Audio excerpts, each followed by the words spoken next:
A few weeks ago, we did kind of an Australian webcam. We talked to some guy in an all-male house in Australia. It was a little anticlimactic, you know, but that's how it goes sometimes. But now we're speaking, no chances. One of the adult film industry's newest stars, live from Los Angeles, Sunrise Adams. Hello, Sunrise. Colin Quinn. You know the legend, don't you? I do. You're familiar with my work? You know, I'm very familiar with your work, on and off camera. Really? The word is out, huh? Now, let me ask you this. I'm going to start with a couple of the questions that everybody wants to know about porn, the average person. The money shot, right? The big money shot, it's the most famous part of porn. Now, is it like, is there a protocol? Like, do the people have to tell you, hey, look, because I just had LASIK surgery 2 months ago. I really did. So if I was doing a money shot, I mean, I don't know if I'll be in that, but if somebody tried to get it in my eye, I'd be like, hey, man, I just had LASIK surgery, right?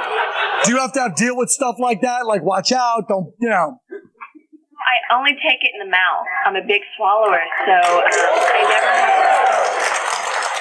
have. You made a lot of fans with that one. Now listen, you live in Los Angeles, right? Do a lot of celebrities hit on you? No, actually, I'm really not out in the club or Hollywood scene. I stick to just my house and my dogs and work. Okay. Now what happens? What do you do when you have your period? Do you have to call it off that day? I don't have a period. I'm on the depot shot, so I'm free and clear for the last. You don't have a period? What? No.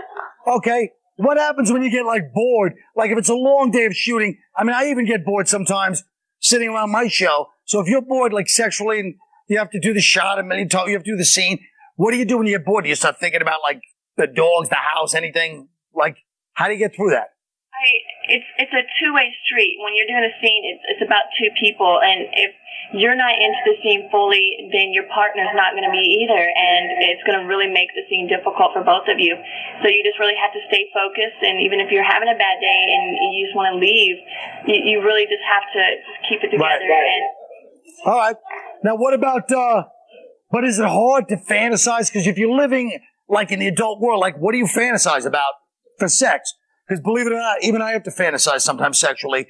And I know you're looking at me and saying, obviously this man's an incredible stud, but, you know, you're from Texas, right? I'm like a man's man from Texas, but go ahead, tell me. I'm from Texas. I know, that's why I said it. I was trying to be like I'm not from Texas, I'm from New York, but I was trying to, like, get in good with you. All right, let's say let me ask you this. Let's say a guy like me, we met, you were totally attracted to me because of my personality, I admit. You know, looks department, I faded. I'm faded glory, babe. Let's quit kidding ourselves. But, you know, I still got a certain kind of a charm, offbeat. I don't know. All right. But listen, let's say we hooked up. Now, you're used to dealing with all these guys with these monster c***s. So, doesn't it kind of like, you know, if you saw my penis, you might be like, you know. What's that? I've only worked with a few larger guys. I don't like larger guys. I'm shaped differently, so it's very difficult for me to work with those kind of guys. I definitely prefer medium to small. In my personal life, I prefer smaller. Fellas, how much we love you. Thank you very much. Good luck. Take care. Thank you.